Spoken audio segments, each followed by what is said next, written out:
Warning: tube amplifiers have lethal voltages inside them. Please do not attempt to build, test, or repair these without understanding and following all safety protocols. Hey y'all! Well, we're back for the second round of the internal wiring of our EL84 amp, little spud guy, and I think the first one got a lot done. We're going to knock this out in the second one. Probably not going to be in quite the detail as far as showing you step by step of the construction. Going to be pointing out more where things are attached and all that kind of stuff, but I still think you're not going to have any problem assembling this thing based off this video. Let's get busy. Okay, so I want to show you what I've done here before I put the choke in and hide all of this wiring. So at this point, this is the cathode off of the rectifier tube, and it comes over to this pin out here. That's going to be the positive out of the rectifier. It's also the positive of this 33 UF cap, which is the first cap, and these terminals are all grounds. And so this cap is across the first wire coming off the rectifier and ground. So then this is going to be where we hook the other choke lead up to. And then this is the center tap, which goes to our star ground. And these are both soldered together. Like I said, all three of these in the center are soldered together. So this is the negative of this big 220 UF cap. Then this is the positive. This is where the wire coming out of the choke is going to go to. And this is going to be our filtered and rectified B+ that goes to the amplifier. And then you can see underneath here we have the heater wires, these yellow and blue ones. They come around and go around here, and then they come up and they do a little zigzag and come up here to our tie-in point, which is where we have the 6.3 volt out of the transformer to these two terminals on this 3-terminal tag strip. And then you can see the center of this tag strip has a ground wire that comes over here, and that goes to our star ground point. And we're going to put our virtual center tap resistors across here.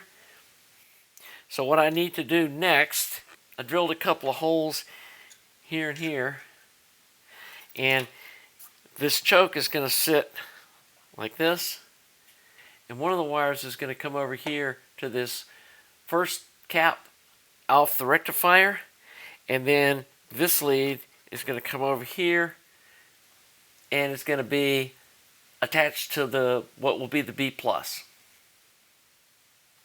So anyway, like I said, once I get that choke bolted in place, you wouldn't be able to see all this wiring back here. So I just wanted to show you that. And the next thing that I'm going to need to do is I'm going to go ahead and take another pair of wires, and I'm using this twisted up. This is 18 gauge solid core, and you start twisting it by hand, and then you come in with a drill on one end, and then put the other end in a vise, and then slowly run the drill until you get this twisted wire like this. So the next thing I need to fabricate up is the heater wires that are going to come over here and across and up to this socket, and then it's going to come down here across, and it's going to come up to this socket. And then the other thing that we're going to do is these two wires right here are going to come over here to our B+. So I'm going to hook all that up and then show you what that looks like, and then we'll be ready to power this thing up and see if the heaters are working, put the rectifier tube in, and see if we got B+.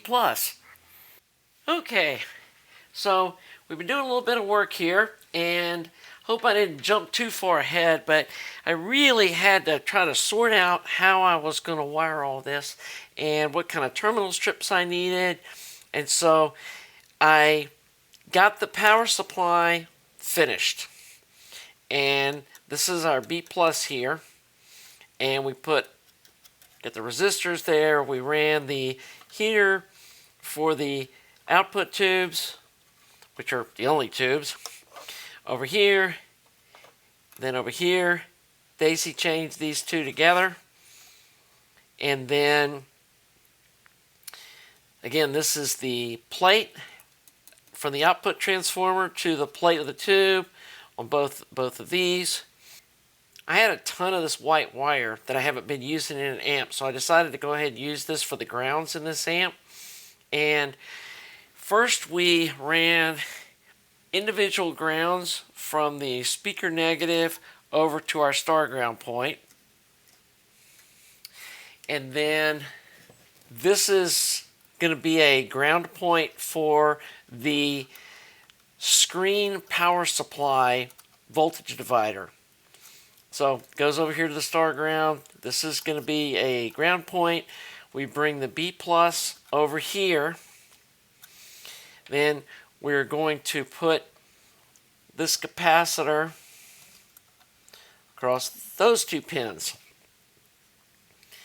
We're going to run the 2K capacitor across here, and I'm pretty sure it was a 240K that goes from this pin to ground. And then this is going to be where we pull our screen voltage off of, which is going to go from here to pin 9 on both of the tubes. So for the output tubes, to wire all of them up, first I got a 5-pin terminal strip like this, and I soldered this coupling cap to those two lower pins so it sits like that. And you can see it right here. There's going to be a 1K resistor that goes from here to the grid. Then we're going to have a grid leak resistor that goes from here to ground. Then of course this is our coupling cap. And then the signal is going to attach to here. And then the ground for the signal is here. And then it has its separate ground coming over here to our star ground point. And I need to make up another one of these over here, and I'm going to run its own ground wire over here as well, and then solder this up. Then on the cathode, we're going to have a wire that goes from here over to here. Then we're going to have our cathode resistor from here to here. The cathode bypass cap is going to go from here to here. And then this terminal comes over here and hooks up to the positive on our speaker terminal. And I know this really seems weird, but they're grounding the cathode through the secondary of the output transformer as a form of local negative feedback. And if this wasn't a suggestion from Dave G on Audio Karma, who has literally forgot more about tube amps than I'll ever know, I wouldn't even be trying this. Plus my friend Charlie built his amp like this and said it sounds great. So we're going to go with it. The one thing that was a little disturbing was the B plus seems really high with no output tubes in it. But I've run into this before with transformers that are on the smaller side. When they have no load on them, the voltage that you see is a lot higher than when they get loaded. It's like 90 volts higher than we're looking for in the finished amp. So we're going to pull this up on a Variac. The other thing, the heaters are a little bit high too, and I'm going to wait till we get the transformer fully loaded and see what kind of heater voltages we have. We may have to put a resistor in series with the heaters to tone down the heater voltage, but that's not a huge deal, and we can do it over here at this terminal strip. Just put a resistor in series with each of these wires coming from the transformer to this terminal strip to tone down the heater voltage. But anyway, we're getting close, and hopefully, I know some of y'all like seeing a more detailed build and watch me solder and stuff. On this one, guys, I'm just putting this thing together. I showed you, the fab work. I'm showing you what it looks like after it's wired, and you guys can figure out how to bend these wires. And if you want to see a super detailed video, I've done a couple of them on other projects, especially the 6SQ7 EL34 amp was like 30 videos, and I was not going to do that again. So anyway, let me get these output tubes wired up, get this screen voltage divider wired up, get the screens wired up, and get ready to power this thing up and see if our cathode voltages and B+ come out where they should. So we'll be back in a little bit again. Well, I got the final little bit of the wiring done, and we'll go over what we did. Like I was showing you earlier, this center lug here is the ground. This was from the B+. There's a 2K resistor underneath this one here that goes to this terminal here, and then there's this 220K. Actually, I put a 240K in because I thought I had a 220, but I didn't. So, but that's close enough. Anyway, got 240K between this terminal and this ground here, and then this cap goes from positive to ground, and this is our screen supply. And then these come over, these green wires, they've got a 100 ohm resistor soldered to the end of them with some heat shrink tubing to give them a little support, and then they're soldered onto the screen pins. So we soldered this yellow wire here that comes around and goes to this is the cathode pin, and it comes around to this terminal on this terminal strip. We have the cathode resistor bypass capacitor that goes across these two terminals here.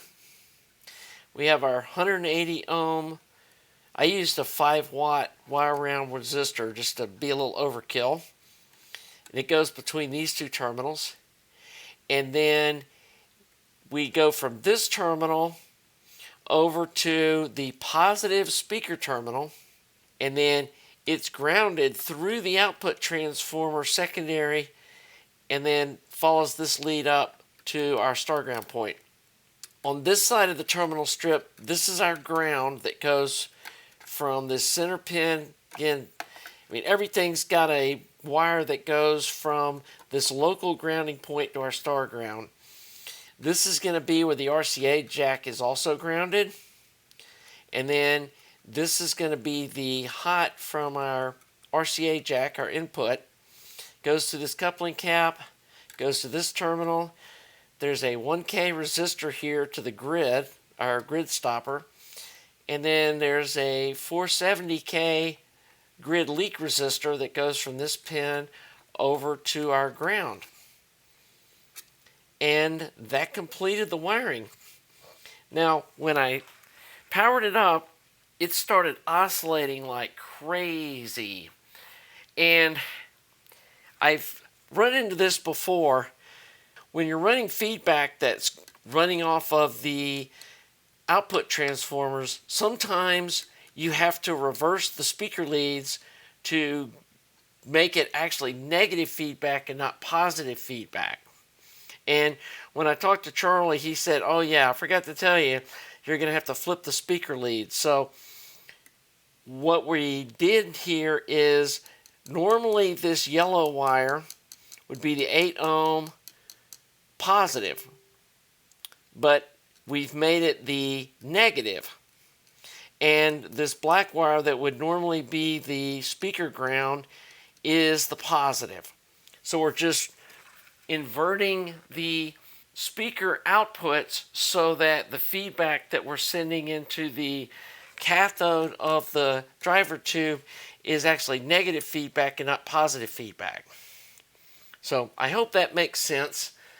Wasn't a big deal to swap these leads around, and it's another reason to leave a little slop. These ended up being a little snug, but there was enough there to reach over without having any real theatrics. And then I just heat shrunk off the two taps that I'm not using off to the side like this. So anyway, all I've got left to do now is I need to install my RCA jacks and then run the shielded cable over here to the grid, and we'll be ready to put this thing on a scope and see what it looks like. So I think this is a good place to wrap up this video, and we'll come back in the next video with some testing. Well, I was glad we were able to get this done in a couple of fairly short videos, and I think this is a great example about you have to wait and be patient till I'm done recording the videos and building this thing. I've had people messaging me, where's the BOM? Where's the schematic? I want to start ordering parts. I haven't even started building it yet, so please be patient. I haven't even hooked this thing up to a scope yet. I don't even know if it works. I do know that powering it up, all the numbers and voltages look right. We're probably going to have to adjust the screen voltage a little bit. It's a little lower than I would like to see, so we're going to be adjusting that resistor.